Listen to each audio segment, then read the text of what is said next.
नमस्कार, स्वागत है आप सभी का द एजुकेटर अड्डा पर। दोस्तों, आज की इस महत्वपूर्ण वीडियो में हम लोग बात करेंगे कनिष्क सहायक भर्ती 2024। और ये जो है अधीनस्थ सेवा चयन आयोग के माध्यम से भर्ती हो रही है। और इसमें टोटल जो पोस्ट है वो 2702 पोस्ट है। और इससे रिलेटेड विज्ञापन, आवेदन प्रक्रिया, सिलेबस, प्रारंभिक अर्हता और इससे संबंधित सभी बातों पे आज की वीडियो में चर्चा होगी और आपके सारे डाउट्स यहाँ पे क्लियर होने वाले हैं। तो आइए वीडियो को आगे बढ़ाते हैं। जो न्यूज निकल के आई है वो क्या है, पहले वो देख लेते हैं। कनिष्ठ सहायक के 2702 पदों पर होगी भर्ती। तो देखिए, अधीनस्थ सेवा चयन आयोग ने जारी किया है विस्तृत दिशा निर्देश। 23 दिसंबर से 22 जनवरी तक होंगे ऑनलाइन आवेदन। तो देखिए, प्रदेश के 70 विभागों में कनिष्ठ सहायक के 2702 पदों पर भर्ती होगी। इसमें से सहायक और जो है विशेष दोनों इसमें शामिल होंगे। और भर्ती के लिए ऑनलाइन आवेदन व शुल्क जमा करने की जो प्रक्रिया है वो 23 दिसंबर से शुरू होगी और 22 जनवरी तक चलेगी। जबकि शुल्क समायोजन और आवेदन में संशोधन की जो अंतिम तिथि होगी वो 29 जनवरी तक की जा सकती है। और इसके लिए पूरा विस्तृत दिशा निर्देश दिया गया है, पूरा विज्ञापन आ चुका है। तभी वो विज्ञापन भी आपको दिखाएंगे और उससे रिलेटेड जो भी चीजें हैं सब कुछ आपको क्लियर किया जाएगा। देखिए, कनिष्ठ सहायक भर्ती के लिए अभ्यर्थियों को उसकी प्रारंभिक जो अर्हता होगी वो पीईटी, जो यूपी ट्रिपल एससी जो एग्जाम कराती है पीईटी की, तो वो जो 2023 का स्कोर है उसी के आधार पर जो है शॉर्ट लिस्ट किया जाएगा। और इसके लिए आवेदन सिर्फ ऑनलाइन होंगे, ऑफलाइन कुछ नहीं होगा, सब कुछ ऑनलाइन होगा। अभ्यर्थी अपने पीईटी रजिस्ट्रेशन नंबर से भी अपना आवेदन कर सकते हैं। जैसे जो कैंडिडेट पीईटी एग्जाम पास है उनके जो स्कोर है उसी के आधार पे ही वो उसका जो रजिस्ट्रेशन नंबर है उसके थ्रू जो इसमें आवेदन कर सकते हैं। इसके लिए उनके मोबाइल पर ओटीपी आएगा और उन्हें अतिरिक्त सूचनाएं नहीं भरनी होगी। तो उसमें ज्यादातर चीजें जो है वहीं से वो उठा लेगा। उनको ज्यादा उसमें ज्यादा फोटो और सिग्नेचर यही सब आपको देना होगा। एड्रेस चेंज कर सकते हैं। भर्ती के लिए 100 नंबर की लिखित परीक्षा होगी। जो ये भर्ती होगी इसके लिए 100 नंबर की जो है लिखित परीक्षा होगी। इसमें माइनस मार्किंग भी लागू होगी। तो सबसे जरूरी बात, यहाँ पे निगेटिव मार्किंग भी लागू रहेगी। आयोग के सचिव अवनीश सक्सेना ने बताया कि आरक्षण आयु सीमा में छूट, ईडब्ल्यूएस श्रेणी के आवेदक अभ्यर्थी निर्धारित समय पर अपने आवश्यक दस्तावेज प्राप्त कर आवेदन प्रक्रिया पूरी करें। आवेदन के लिए सभी वर्ग के अभ्यर्थियों को मात्र 25 रुपए का आवेदन शुल्क देना है। तो सबसे जरूरी बात, केवल 25 रुपए की फीस है। इसलिए सब ज्यादा से ज्यादा सभी कैंडिडेट जो इसमें आवेदन करें जिन्होंने पीईटी पास कर रखा है। तो वहीं मुख्य परीक्षा के लिए शॉर्ट लिस्ट किए गए अभ्यर्थियों को इसके लिए अलग से शुल्क देना होगा।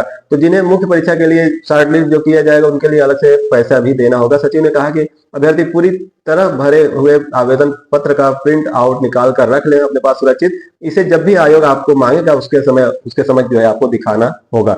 उन्होंने कहा कि आयोग की वेबसाइट पर जारी सूचना में सभी आवश्यक सूचनाएं दी गई हैं। अभ्यर्थी इसे ठीक से पढ़कर इसके बाद ही आवेदन करें। साथ ही आवश्यक दस्तावेज भी निर्धारित समय से प्राप्त कर लें। उन्होंने बताया कि इसी के साथ लिखित परीक्षा के लिए पाठ्यक्रम भी जारी कर दिया गया है। अभ्यर्थी इसके अनुसार तैयारी कर सकते हैं। तो जो नोटिफिकेशन आया उसमें पूरा इसका सिलेबस और हर तमाम चीजें सब कुछ उसमें क्लियर कर दिया गया है। क्या सिलेबस रहेगा, क्या कितने प्रश्न रहेंगे, कितने टाइमिंग में एग्जाम होगा, सब कुछ उसमें बताया गया है। दिव्यांगता की श्रेणी और उप श्रेणी भी जारी कर दी गई है, कितने परसेंट को क्या मिलेगा। देखिए, आयोग ने शासन के दिव्यांग जन सशक्तिकरण विभाग की ओर से जारी शासनादेश के अनुसार दिव्यांग जन को समूह क, ख, ग और घ में 4% क्षैतिज आरक्षण सुनिश्चित करने के लिए पदों का पुनर्चिन्हांकन किया गया है।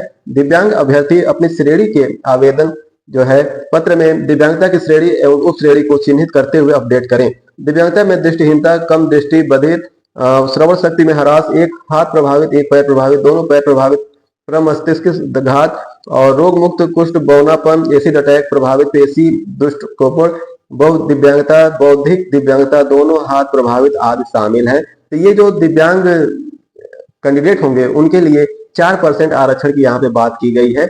बात करते हैं अब इसके विज्ञापन को लेकर। तो आइए विज्ञापन को हम लोग देख लेते हैं। देखिए, जो ये पूरा विज्ञापन निकल के आया है उत्तर प्रदेश अधीनस्थ सेवा चयन आयोग की तरफ से। तो यहाँ देखिए विज्ञापन संख्या दिया गया है और भर्ती जो है 2024 की है। इसमें सब कुछ क्लियर कर दिया गया है। विज्ञापन जो प्रकाशन की तिथि है वो 26 नवंबर 2024 को जारी हुई है। और ऑनलाइन आवेदन शुल्क जमा करने का जो प्रारंभिक तिथि है, जब जो ऑनलाइन आवेदन होगा तो वो 23 दिसंबर से शुरू होंगे। ठीक है, और उसी दिन से शुल्क भी जमा होना शुरू हो जाएगा। और उसमें जो अंतिम तिथि होगी इसकी वो 22 जनवरी 2025 तक आपको पूरे 30 दिन का समय मिलेगा। शुल्क समायोजन और कुछ भी करेक्शन करना हो तो उसका जो डेट है वो 29 जनवरी 2025 तक का टाइम, यानी एक हफ्ते और एक्स्ट्रा आपको टाइम मिलेगा। उसके तहत आप जो है इसको कुछ भी करेक्शन करना हो तो आप कर सकते हैं।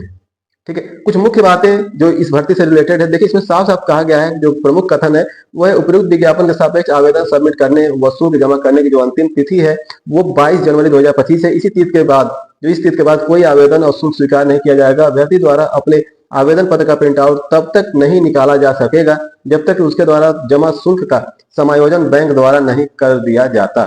मतलब जब तक, जैसे आपने पेमेंट कर दिया, लेकिन जब तक वो बैंक जो है वो आयोग को नहीं भेज देता, सब कुछ उसमें ओके नहीं हो जाता, सक्सेसफुल नहीं हो जाता, तब तक जो है आप प्रिंट आउट नहीं निकाल पाएंगे। अतः अभ्यर्थी द्वारा बैंक से शुल्क का समायोजन 22 जनवरी 2025 तक तथा उसके पश्चात विलंब जो दिन है वो 7 दिनों के अंदर जो है 29 जनवरी 2025 तक अनिवार्य रूप से करा लिया जाए। इस अवधि में अभ्यर्थी द्वारा अपने आवेदन पत्र में अनुमान्य विवरण को संशोधित भी किया जा सकता है। तो जो ये 22 जनवरी से लेकर 29 जनवरी की जो टाइम है, इसमें अगर कुछ भी दिक्कत है, चाहे आपने पेमेंट नहीं किया तो पेमेंट कर सकते हैं, या कुछ गलत भर दिया तो उसमें करेक्शन भी किया जा सकता है।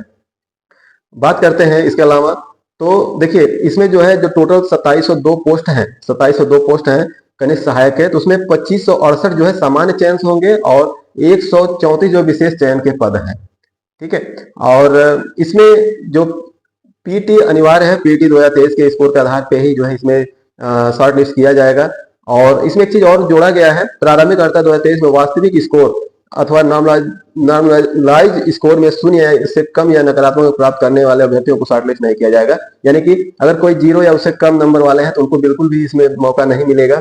ठीक है। और जो ये वेबसाइट यही है कि जो upsc.gov.in के माध्यम से आप ऑनलाइन आवेदन कर सकते हैं। ठीक है। और जो आवेदन की प्रक्रिया होगी वो पूरी ऑनलाइन ही होगी। ठीक है। और आप पूरा विज्ञापन देख सकते हैं, यहाँ पे कहीं कोई डाउट हो आप जरूर पूछ सकते हैं। और इसमें जो प्रक्रिया है, इसमें क्या है कि पीईटी का जो रजिस्ट्रेशन नंबर है उसके आधार पे आप आवेदन कर सकते हैं और अपने व्यक्तिगत विवरण सब कुछ उसमें देना होगा। जिसके लिए ओटीपी आएगा वो सब आप उसमें डालने के बाद आप रजिस्ट्रेशन कर सकते हैं। ठीक है। और बात करते हैं मुख्य बातों की, तो इसमें देखिए आपको 25 रुपए का फीस लगेगा। ठीक है। चाहे वो किसी भी वर्ग का कैंडिडेट हो, केवल 25 रुपए ही उसको फीस देना है। और यहाँ आप देख रहे हैं फीस पूरा क्लियर है। यूआर, अन्य पिछड़ा वर्ग, अनुसूचित जात, अनुसूचित जनजात, सबके लिए जो है आवेदन प्रक्रिया का जो शुल्क है वो 25 रुपए ही रखा गया है। तो ये काफी अच्छा है, सबको एक समान देखा गया। 25 रुपए बहुत ही कम होते हैं, इसलिए आप कोई फीस की वजह से इस फार्म को न डालें तो ऐसा नहीं होगा। ठीक है। और उसके बाद अगर बात करें तो पदों के विवरण को देख लें, तो देखिए यहाँ पे सब कुछ क्लियर किया गया है कि विभाग का नाम लिखा गया है, पदनाम लिखा गया है, लेवल किसमें आते हैं, अधियाचना स्कूल, रिक्त पदों का आरक्षणवार विवरण कितना है। तो यहाँ देखिए अगर बात करें राज्य कर आयुक्त कार्यालय जो विभाग है कनिष्ठ सहायक के, यहाँ पे जो है 454 जो है यूआर के पोस्ट हैं, और वहीं एससी के पोस्ट 228 हैं, और अनुसूचित जनजात के 14 हैं, अन्य पिछड़ा वर्ग 304 हैं। और ऐसे में जो कुल पद हैं वो है 1111 पद, और ये अस्थायी पद है। ठीक है। वहीं आप देख पा रहे होंगे तमाम ऐसे विभाग, यहाँ पे देखिए सब विभाग लिखे हैं। वहां पे जो देखिए जनपद स्तर पे एक पोस्ट है कनिष्ठ सहायक के, और इसका जो वेतनमान है 5200 जो है। उसके बाद इसमें देखिए यूआर में 108, ऐसे पूरा यहाँ पे देखिए टोटल पोस्ट की अगर बात करें 268 है। फिर इसमें यहाँ पे देखिए 111 पोस्ट है, सब अस्थायी पोस्ट है। यहाँ पे देखिए समाज कल्याण विभाग में 70 पोस्ट है, और इस ऐसे और देखिए चिकित्सा विभाग में 66 पोस्ट है, यहाँ पे 65 पोस्ट है। फिर होमगार्ड्स मुख्यालय वाले में। और अब बात करते हैं अस्थायी में, देखिए ये सब ऊपर वाले जो पोस्ट है वो अस्थायी थे, और देखिए अस्थायी भी कुछ पोस्ट है इसमें, अस्थायी भी, तो दोनों देखते हैं। देखिए खाद्य और रसद विभाग में 63 पद हैं, फिर वहीं ये अस्थायी हैं। और कार्यालय आयुक्त वाले में जो है 62 पोस्ट अस्थायी हैं। फिर वहीं पे डीडीयू यूनिवर्सिटी जो है वहां पे कनिष्ठ सहायक 61 पोस्ट क्रिएट हुए हैं, और ये भी अस्थायी हैं। और अर्थ एवं संख्या विभाग में यहाँ पे देखिए अस्थायी और अस्थायी टोटल मिला के 60 पोस्ट हैं। ठीक है। और छत्रपति साहू जी महाराज यूनिवर्सिटी में 58 पोस्ट अस्थायी हैं परमानेंट। राजा महेंद्र प्रताप सिंह राज विश्वविद्यालय जो अलीगढ़ है वहां पे 46 पोस्ट क्रिएट हुए हैं जो कि अस्थायी हैं। और वहीं राजकीय महाविद्यालयों में जो है 44 पोस्ट क्रिएट हुए हैं, ये अस्थायी हैं। और सुहेल देव जो विश्वविद्यालय है आजमगढ़ में, वहां पे 40 पोस्ट क्रिएट किए गए हैं जो कि अस्थायी हैं। और महिला कल्याण निदेशालय के अंतर्गत जो है कनिष्ठ सहायक के जो पद क्रिएट हुए हैं और इसका जो वेतनमान आप देख सकते हैं 21,700 से 69,100 के मध्य इसका वेतनमान है, और जो कि अस्थायी एवं अस्थायी मिला के 40 पोस्ट है। और आगे बढ़ते हैं, मत्स्य निदेशालय में 38 पोस्ट अस्थायी हैं, और संपूर्णानंद यूनिवर्सिटी में जो है 36 पोस्ट आए हैं जो कि अस्थायी हैं। वहीं निदेशक स्थानीय निधि में 35 पोस्ट टोटल हैं जो अस्थायी और अस्थायी मिलके हैं। और वहीं माँ शाकुंभरी यूनिवर्सिटी सहारनपुर में जो कनिष्ठ सहायक पोस्ट क्रिएट हुए 30 हैं जो कि अस्थायी हैं। और बुंदेलखंड यूनिवर्सिटी झांसी में 23 पोस्ट आए हैं अस्थायी रूप से। और अभियोजन सहायक उत्तर प्रदेश के अंतर्गत अगर देखा जाए तो इसमें अस्थायी और अस्थायी दोनों आए हैं पोस्ट जो कि 20 हैं। और 18 पोस्ट आए हैं निदेशक कारखाना उत्तर प्रदेश कानपुर, इसमें 18 पोस्ट अस्थायी और अस्थायी दोनों मिला के हैं। और नागरिक सुरक्षा निदेशालय उत्तर प्रदेश के अंतर्गत 18 पोस्ट आए हैं अस्थायी व अस्थायी मिलके। और राजेंद्र सिंह विश्वविद्यालय जो रज्जू भैया वाला है प्रयागराज, ये 18 सीट इसमें आए हैं जो कि अस्थायी हैं। वहीं बात करते हैं दिव्यांग जन सशक्तिकरण निदेशालय के तहत जो है 18 पोस्ट आए हैं अस्थायी अस्थायी। और उच्च शिक्षा निदेशालय उत्तर प्रदेश में 17 पोस्ट अस्थायी आए हैं। महात्मा गांधी काशी विद्यापीठ के अंतर्गत 15 पोस्ट अस्थायी आए हैं। तो ऐसे एक एक करके आप सभी पोस्ट देख पा रहे होंगे, ठीक है। तो काफी अच्छा अवसर है। देखिए विधि मापन तमाम विभागों में इनके पोस्ट अस्थायी और अस्थायी मिलके आए हुए हैं। और पहले सभी पोस्टों को हम लोग देख लेते हैं, उसके बाद और बात करते हैं। और जैसे इसमें 36 आरक्षण भी मिलेगा आपको। और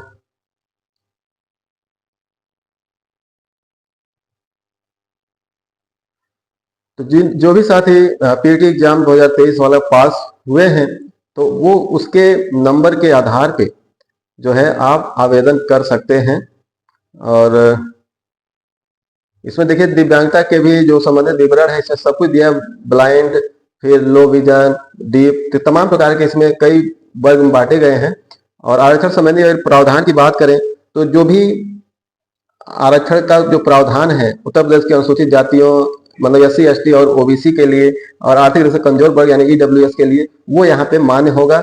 जो जो EWS है उसके लिए जो वार्षिक जो आय है वो 8 लाख से कम होना चाहिए, ठीक है। और अगर रही बात जात प्रमाण पत्र की अगर बात करें, जो उत्तर प्रदेश की महिला अभ्यर्थी हैं उनके लिए जो है जो पिता पक्ष से जो निर्गत जात प्रमाण पत्र होगा वो मान्य होगा, यानी उनका जो मायका है वहां से जो जात प्रमाण पत्र निकलेगा वही इसमें मान्य होगा, पति वाला नहीं, ठीक है। और इसके लिए क्या क्या अर्हताएं हैं तो देखिए एक तो आपके पास पेट होना चाहिए, ठीक है। और इसके अलावा देखिए अगर बात करें तो सीधी भर्ती के लिए अभ्यर्थियों की जो अर्हता होनी चाहिए, देखिए माध्यमिक शिक्षा परिषद उत्तर प्रदेश की इंटरमीडिएट परीक्षा या सरकार द्वारा समकक्ष प्राप्त कोई परीक्षा अवश्य उत्तीर्ण कर ली हो, यानी कि 12वीं पास होना चाहिए, ठीक है। हिंदी और अंग्रेजी टंकण में क्रमशः जो है 25 शब्द प्रति मिनट और 30 शब्द प्रति मिनट की न्यूनतम गति होना चाहिए, यानी अगर हिंदी देखा जाए तो 25 शब्द होना चाहिए और अंग्रेजी में जो है 30 शब्द ये स्पीड होनी चाहिए। हिंदी टाइपिंग 25 शब्द प्रति मिनट और इंग्लिश 30 शब्द प्रति मिनट। वहीं DOEACC सोसाइटी द्वारा प्रदान किया गया कंप्यूटर प्रचालन में CCC प्रमाण पत्र जो है होना चाहिए, ठीक है। और अधिमानी अर्हता जो है इसमें माना गया है वो प्रादेशिक सेना में न्यूनतम 2 वर्ष की अवधि तक सेवा की हो और राष्ट्रीय कैडेट कोर NCC का B प्रमाण पत्र प्राप्त किया हो, तो इनको जो है वो वेटेज दिया जाएगा। आयु की अगर बात करें तो 1 जुलाई को क्रमशः 18 वर्ष की आयु प्राप्त कर ली हो और 40 वर्ष से अधिक की आयु न हो, यानी कि 18 वर्ष से लेकर 40 वर्ष की आयु वाले इसमें आवेदन कर सकेंगे, ठीक है। और वहीं अनुसूचित जाति और अनुसूचित जनजातियों और अन्य श्रेणियों के जो सरकार द्वारा समय समय पर अनुसूचित किया जाए अभ्यर्थियों को दशा में उच्चतर आयु सीमा उतने वर्ष अधिक होगी जितनी निर्देश की जाए, यानी कि अगर बात करें अगर हाईएस्ट 40 है तो इसमें आप 5 जोड़ लीजिए, यानी कि 45 साल तक जो है आरक्षित वर्ग के कैंडिडेट आवेदन कर सकते हैं। और इसमें देखिए चयन का आधार दिया है, ठीक है। और लिखित परीक्षा है, परीक्षा आयोजन और पाठ्यक्रम, तो देखिए यहाँ पे अंतर्गत जो कनिष्ठ सहायक रिक्त पदों पर चयन हेतु कार्मिक अनुभाग 3 उत्तर प्रदेश शासन के शासनादेश संख्या इतना द्वारा अनुमोदित लिखित परीक्षा परीक्षा योजना एवं पाठ्यक्रम अभ्यर्थियों के सूचनार्थ विज्ञापन के साथ संलग्न है। प्रश्नगत विज्ञापन की लिखित परीक्षा की तिथि के संबंध में यथा समय पृथक से सूचित किया जाए। जो एग्जाम होगा वो आपको बाद में बताया जाएगा, लेकिन जो इसका पाठ्यक्रम है, जो सिलेबस है, वो इस विज्ञापन में आपको दिया गया है। ठीक है, जो लिखित परीक्षा होगा तो उसमें देखिए साफ किया गया है कि रिक्त पदों पर चयन हेतु लिखित परीक्षा के हेतु अभ्यर्थियों को शॉर्ट लिस्टिंग उनके प्रारंभिक अर्हता परीक्षा 2023 के स्कोर के आधार पर किया जाएगा। विज्ञापित पदों के सापेक्ष श्रेणीवार 15 गुना अभ्यर्थियों अंतिम कट ऑफ अंक परसेंटाइल स्कोर दशमलव के 2 स्थान तक धारित करने वाले अभ्यर्थियों को सम्मिलित करते हुए मुख्य परीक्षा हेतु शॉर्टलिस्ट किया जाएगा।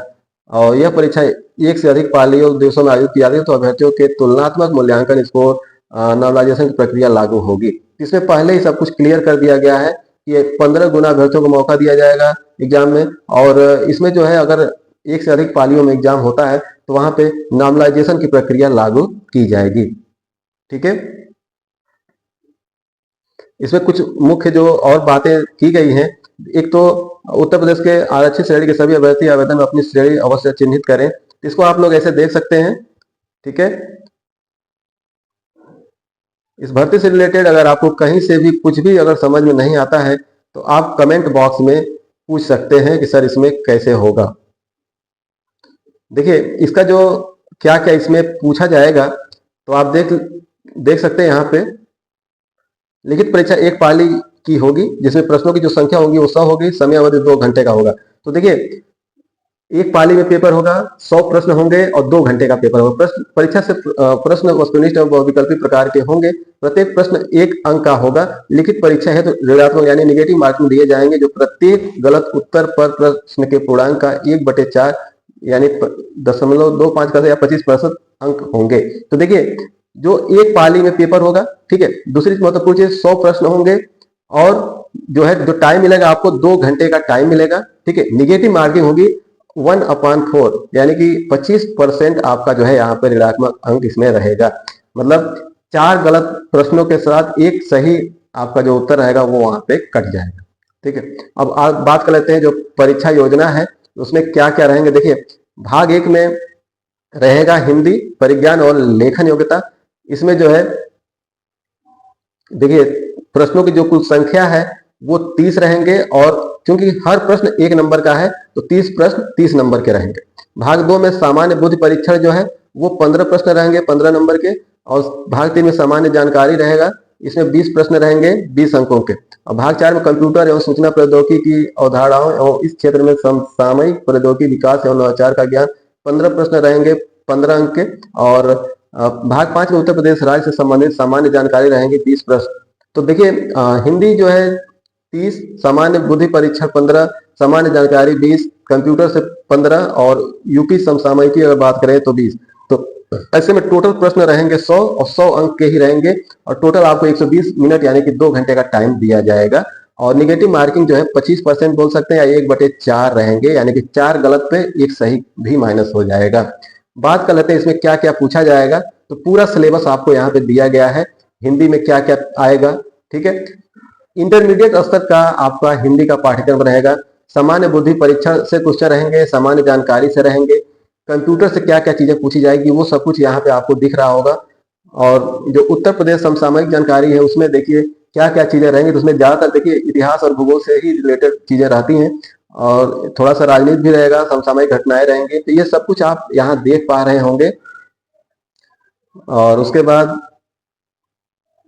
इसके अलावा अगर आपको कहीं से भी कोई डाउट है पूरी भर्ती से रिलेटेड तो आप पूछ सकते हैं कमेंट बॉक्स में।